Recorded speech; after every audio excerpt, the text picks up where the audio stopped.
ಭೀಷ್ಮನ ಪ್ರತಿದಿನದ ಮಾತು ಆರಂಭವಾಗುವುದೇ ಹೌದವ.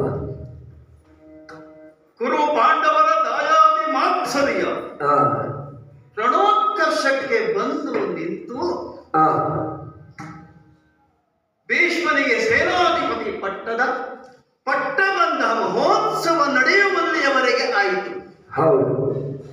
ಆ ಸಮಯದಲ್ಲಿ ಕರ್ಣನು ಈ ಮುದುಕರಿಂದ ಏನು ಸಾಧ್ಯ ಎಂದು ನನ್ನನ್ನ ಛೇಡಿಸಿದಾಗ ಸಿಟ್ಟು ಬಂತು. 3 ಪ್ರತಿಜ್ಞೆಯನ್ನು ಮಾಡಿದ್ದೆ. ಪ್ರತಿದಿನ ಧನಸ್ಸನ್ನ ಎತ್ತಿ ಇಳುಹುವ ಮೊದಲು 10,000 ಜನರ ಮುಕುಟವರ್ಧನರ ಶಿರಶ್ಛೇದನ ಮಾಡ್ತೇನೆ. ಅರ್ಜುನನ ರಥದಲ್ಲಿ ಹಿಮ್ಮುಖವಾಗಿ ಕುಳಿತ ಹನುಮಂತ ಅಭಿಮುಖವಾಗುವ ಹಾಗೆ ಮಾಡ್ತೇನೆ. ಕುರುಕ್ಷೇತ್ರ ರಣಾಂಗಣದಲ್ಲಿ ಚಕ್ರವನ್ನ ಹಿಡಿಯುವುದಿಲ್ಲ ಎಂದು ಪ್ರತಿಜ್ಞೆ ಮಾಡಿದ.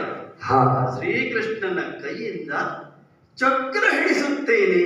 ಅಜ್ಜಯ್ಯ ಬಹಳ ಬುದ್ಧಿವಂತ.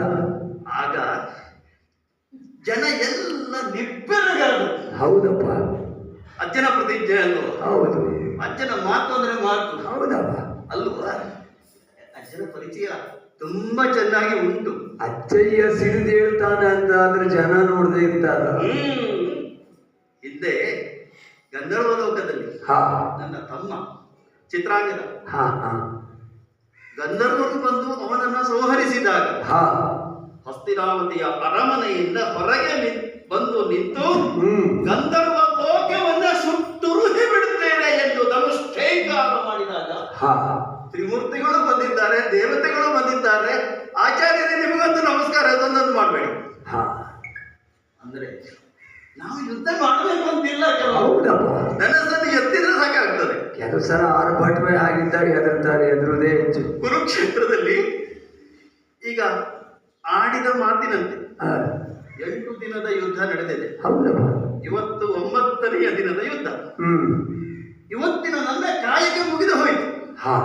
ಕುರುಕ್ಷೇತ್ರ ರಣಾಂಗಣದಲ್ಲಿ ನಿಂತು 9ನೆಯ ದಿನ ಬೇಗ ನನ್ನ ಕೆಲಸ ಮುಗಿತು. ಮಧ್ಯಾಹ್ನ ಆಗಿದೆ. ಈ ಕೆಲಸ ಮುಗಿದ ಮೇಲೆ ನೇರವಾಗಿ ನನ್ನ ಶಿಬಿರಕ್ಕೂ ನಾನು ಹೋಗಬಹುದು. 10,000 ಕೆಲಸ ಆಯ್ತಲ್ಲ, ಮನೆಗೂ ಹೋಗಬಹುದು. ಅದೇ ಬುದ್ಧಿವಂತ ಹೇಳಿದ್ದು ನಾನು. ಅದಕ್ಕೆ ಸಮಯದ ಸದುಪಯೋಗವನ್ನ ಬುದ್ಧಿವಂತರಾದವರು ಮಾಡಬೇಡುವ. ಅದೇ ಹಾಗಾಗಿ ವಿಚಾರಿಸುತ್ತಾ ಇದ್ದೇನೆ. ಇಷ್ಟು ದಿನ ಆದರೂ ಭೀಷ್ಮ, ಇಷ್ಟು ದಿನ ಆದರೂ ಕೃಷ್ಣಾರ್ಜುನರು ನನಗೆ ಎದುರಾಗಿ ಬಂದದ್ದಿಲ್ಲ. ಅವರಷ್ಟೊತ್ತಿಗೆ ಅವರು ಅಲ್ಲೆಲ್ಲ ಯುದ್ಧ ಮಾಡ್ತಾರೆ, ನಾನು ಯುದ್ಧ ಮಾಡ್ತೇನೆ, ಹೀಗೆ ಮುಖಾಮುಖಿ ಆದದ್ದು ಇಲ್ಲ.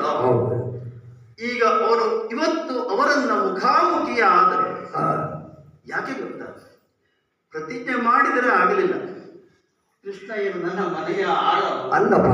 ಮನೆಯ ಆಳಾದ್ರೆ ಬರ ಹಿಡಿಯೋ ಕುದ್ಲಿ, ಹಿಡಿಯೋ ಕತ್ತಿ ಅಂತ ಹೇಳ್ಬೋದು. ನಾವು ಆ ಕೆಲಸ ಮಾಡುದು, ಈ ಕೆಲಸ ಮಾಡುದು ಅಂತ ಹೇಳ್ಬೋದು.